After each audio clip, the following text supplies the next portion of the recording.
Hey everyone, welcome back to Cruise Class.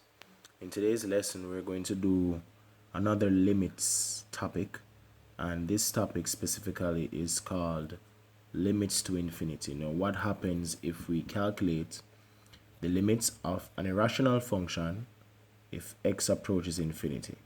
Now, there's a lot of theory behind this, but I'll just skip past a lot of that theory right now, just so that we can work out a question so that we can help all you guys who just want to know how to calculate one of these if you were to see it. Now, limits to infinity follows this rule. If you have a rational function, meaning a function that is expressed as an algebraic fraction, meaning that you have a numerator as an algebraic expression and the denominator as an algebraic expression. If you were to find the limit as x approach infinity, once you have a constant as the numerator and you have a polynomial term as the denominator, what will happen is that that must be equal to 0. So that is the rule that we're going to follow.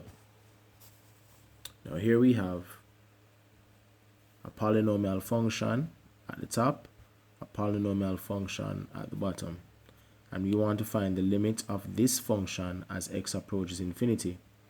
Now the first thing we're going to have to do, we're going to have to factor out the highest order. The highest order is the term, the x term with the highest, how should I say, power, and the highest power here is 2. The highest power here is 2. So what we're going to do is factor out the overall highest power, which is 2, and we have right here. So when we factor out 2, we're going to divide each of these terms by x squared, right? So when we factor out, each of them are going to be divided by x squared, and we're going to factor it out for the numerator and also the denominator. The purpose of this is so that we can cancel these x squared terms.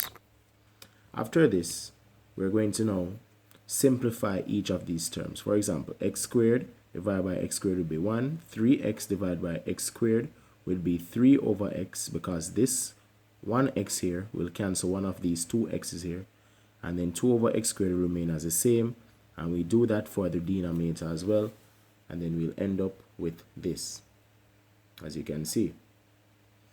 Now, when we reach at this stage, we're going to remember the rule.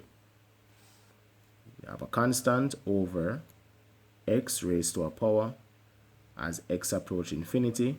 That must give us 0 if we're going to find the limit.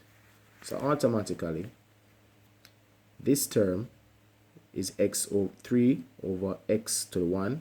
So that will give us 0 because the limit is approaching infinity.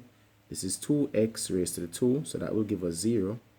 And this is 4x raised to the 1, so that will give us 0 as well. And 3x raised to 2, that will give us 0 as well. Basically, any term that is divided by an x will give us 0 once the limit is approaching x approaching infinity. And we're left with 1 divided by -1 will just give us -1 as our limit. Now this is just a quick example or a quick run through of how we can calculate a function that has the limit x approaching infinity.